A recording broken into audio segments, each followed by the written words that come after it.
அண்மை செய்தி.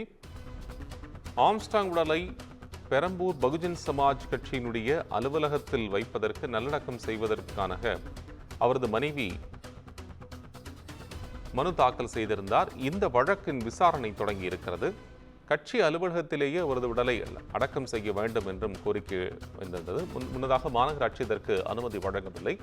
இந்த சூழ்நிலையில் கட்சி அலுவலகத்தில் அடக்கம் செய்ய அனுமதி கோரிய வழக்கின் விசாரணை தற்போது தொடங்கி இருக்கிறது. ஆம்ஸ்ட்ராங் உடலை பெரம்பூர் பகுஜன் சமாஜ் கட்சி அலுவலகத்தில் அடக்கம் செய்ய அனுமதி கோரிய வழக்கின் விசாரணை தற்போது தொடங்கி இருக்கிறது. காணொலி காட்சி வாயிலாக இந்த வழக்கின் விசாரணை நடைபெறும் என்று அறிவிக்கப்பட்டிருந்தது. ஆம்ஸ்ட்ராங் உடலை பெரம்பூர் பகுஜன் சமாஜ் கட்சி அலுவலகத்தில் அடக்கம் செய்ய அனுமதி கோரிய வழக்கின் விசாரணை தற்போது துவங்கியிருக்கிறது. முன்னதாக நேற்று இந்த வழக்கு தாக்கல் செய்யப்பட்டிருந்தது. அவரது மனைவி தாக்கல் செய்திருந்தார். அதற்கு முன்னதாக சென்னை மாநகராட்சியிடம் இதற்கான அனுமதி கோரியிருந்தது. ஆனால் குடியிருப்பு பகுதிகளுக்குள் அடக்கம் செய்வதற்கு பல்வேறு கட்டுப்பாடுகள் இருக்கக்கூடிய சூழ்நிலையில் மாநகராட்சி அவற்றை பரிசீலனை செய்து அனுமதி வழங்க முடியாது என்று தெரிவித்திருந்தது. இதையடுத்து உடனடியாக வழக்காக இது மனு தாக்கல் செய்யப்பட்டிருந்தது. அவசர வழக்காகவும் ஏற்றுக்கொள்ளப்பட்டது. இந்த சூழ்நிலையில் தற்போது இருக்கக்கூடிய விசாரணை தொடக்கத்தும் குறித்து விவரமான தகவல்களை வழங்குவதற்காக தலைமை செய்தியாளர் சிவா இணைப்பில். சிவா, தற்போது இந்த விசாரணை குறித்த விவரம்.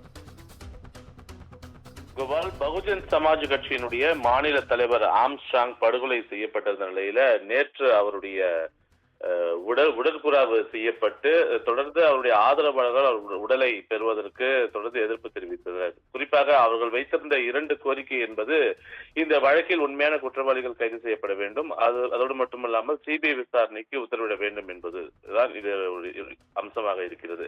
இந்த நிலையில்தான் அவருடைய மனைவி நேற்று தினம் உயர்நீதிமன்றத்தினுடைய சிறப்பு அமர்வில் ஒரு மனு தாக்கல் செய்திருந்தார். பகுஜன் சமாஜ் கட்சியினுடைய அலுவலகத்திற்கு சொந்தமான இடத்திலேயே அவருடைய உடலை தகனம் செய்வதற்கு அனுமதி வழங்க வேண்டும் என்பது தொடர்பாக இந்த வழக்கு தற்போது நீதிபதி பவானி சுப்பராயன் முன் விசாரணை வந்து அந்த விசாரணை என்பது தொடங்கி நடைபெற்று வருகிறது. குறிப்பாக ஆம்ஸ்ட்ராங்குடைய மனைவி பொற்கொடிதான் இந்த வழக்கில் தன்னுடைய வழக்கை தொடுத்திருக்கக்கூடிய நிலையில ஆம்ஸ்ட்ராங் ஒரு தேசிய கட்சியினுடைய மாநிலத்தில் இருக்கக்கூடிய ஒரு தலைவராக இருக்கும்போதுதான் படுகொலை செய்யப்பட்டிருக்கிறார் என்பது தொடர்பாகவும் அவர் கட்சியில் அரசியலில் கடந்த சில ஆண்டுகளாக இருந்தது தொடர்பாக அவருடைய மனைவி நீதிமன்றத்தில் ஒரு நீண்ட நெடிய விளக்கத்தினை வழங்கியிருக்கிறார். அதற்கு நீதிபதியும் தன்னுடைய ஆழ்ந்த இரங்கலை தெரிவித்தது மட்டுமல்லாமல் அவர் வழக்கறிஞராக இந்த நீதிமன்றத்தில் இருந்ததை நாங்கள் பார்த்திருக்கிறோம், எனவே அவருடைய இழப்பு என்பது எங்களுக்கும் வருத்தத்தை ஏற்படுத்தியிருக்கிறது என்பதை நீதிபதியும் தெரிவித்திருந்தாலும் இந்த பகுதி என்பது குடியிருப்பு நிறைந்த பகுதியா என்பன போன்ற ஒரு கேள்வியை நீதிபதி முன்வைத்திருக்கிறார். எனவே குடியிருப்பு நிறைந்த பகுதியாக இருந்தால் சுற்றுச்சூழல் காரணங்களுக்காக அனுமதி என்பது வழங்கப்பட மாட்டாது. அதன் காரணமாக இது சுற்றுச்சூழல் பகுதி மாசு ஏற்படுத்தக்கூடிய வகையில் அமைந்திருக்கிறதா, குடியிருப்புகள் நிறைந்த பகுதியாக இருக்கிறதா என்பது தொடர்பாக தன்னுடைய விளக்கத்தினை அவர் கேட்டிருந்தார். அது மட்டுமல்லாமல் இவர்கள் குறிப்பாக அவருடைய மனைவி தரப்பில் ஆஜராக இருக்கக்கூடிய வழக்கறிஞர் சங்கர சுப்பு சொல்லும் போது இந்த இடம் என்பது ஆம்ஸ்ட்ராங்குக்கு சொந்தமான இடம், எனவே அவரை இந்த இடத்தில் தகனம் செய்வதற்கான அனுமதி தான் நாங்கள் கோரியிருக்கிறோம். இது குடியிருப்பு பகுதியா என்று கேட்டதற்கு ஆமாம் என்ற ஒரு பதிலை ஆம்ஸ்ட்ராங்குடைய மனைவி தரப்பில் ஆஜரான வழக்கறிஞர் முன்வைத்திருக்கிறார். அதோடு மட்டுமல்லாமல் இந்த வழக்கில் அரசு தரப்பில் ஆஜராக இருக்கக்கூடிய கூடுதல் தலைமை வழக்கறிஞர் ரவீந்திரன் இந்த பகுதி என்பது ஒரு குறுகிய சாலை கொண்ட ஒரு பகுதி, குறிப்பாக 16 அடி சாலை அருகில் இருக்கக்கூடிய ஒரு நிலமாக தான் ஆம்ஸ்ட்ராங்குக்கு சொந்தமான நிலம் இருக்கிறது.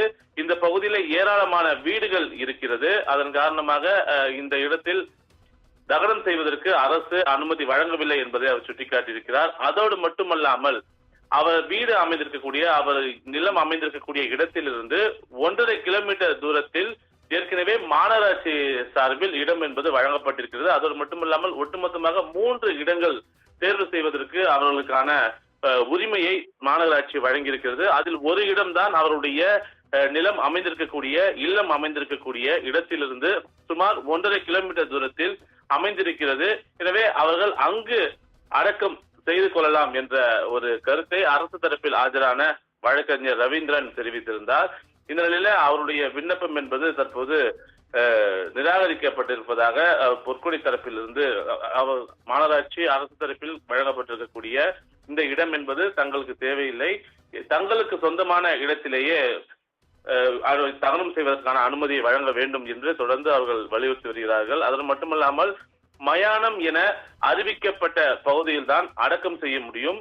அதே போல 2400 சதுர அடி அரசு வழங்குகிறதே, மணிமண்டபம் கட்டுவதற்கான ஒரு பெரிய இடம் வேண்டும் என்பது போன்ற பல்வேறு கோரிக்கைகளை ஆம்ஸ்ட்ராங்குடைய மனைவி முன்வைத்து வரக்கூடிய நிலையில இது ஒரு மயானம் இல்லாத ஒரு பகுதியில் எவ்வாறு அனுமதி வழங்க முடியும் என்பது போன்ற ஒரு கருத்தினை அவர் தெரிவித்திருக்கிறார். அதோடு மட்டுமல்லாமல் அரசு தரப்பில் தெரிவிக்கும் போது குடியிருப்பு நிறைந்த பகுதி, குறுகலான சாலை அமைந்திருக்கக்கூடிய ஒரு பகுதி போன்ற பல்வேறு காரணங்களை கூறிதான் நாங்கள் இதற்கு அனுமதி மறுத்திருக்கிறோம். எனவே இதில் ஒரு அரசியல் உள்நோக்கம் என்பது எதுவும் இல்லை. பொதுமக்களுடைய நலன் கருதிதான் இந்த ஒரு அனுமதியை அரசு வழங்கியிருக்கிறது என்பன போன்ற கருத்துக்களை எல்லாம் அரசு தரப்பில் ஆஜரான வழக்கறிஞர் தெரிவித்திருக்கிறார். எனவே அதுவும் ஏற்றுக்கொள்ளக்கூடிய வகையில் தான் இருக்கிறது. எனவே சட்டப்படி குடியிருப்பு பகுதிகளில் அடக்கம் செய்ய முடியாது என்பதனை நீதிபதி தெரிவித்து வரக்கூடிய நிலையில தங்கள் தரப்பை கேட்காமல் உத்தரவு எதுவும் பிறப்பிக்க கூடாது, எனவே எங்கள் தரப்பினுடைய நியாயத்தை கேட்க வேண்டும் என்று பொற்கொடி தரப்பில் ஆஜராகி இருக்கக்கூடிய வழக்கறிஞர் சங்கர சுப்பு தெரிவித்திருக்கிறார். எனவே அவருடைய வழக்கில் என்பது இந்த நீண்ட வாதங்களும் விவாதங்களும் தொடர்ந்து நடைபெற்று வருகிறது.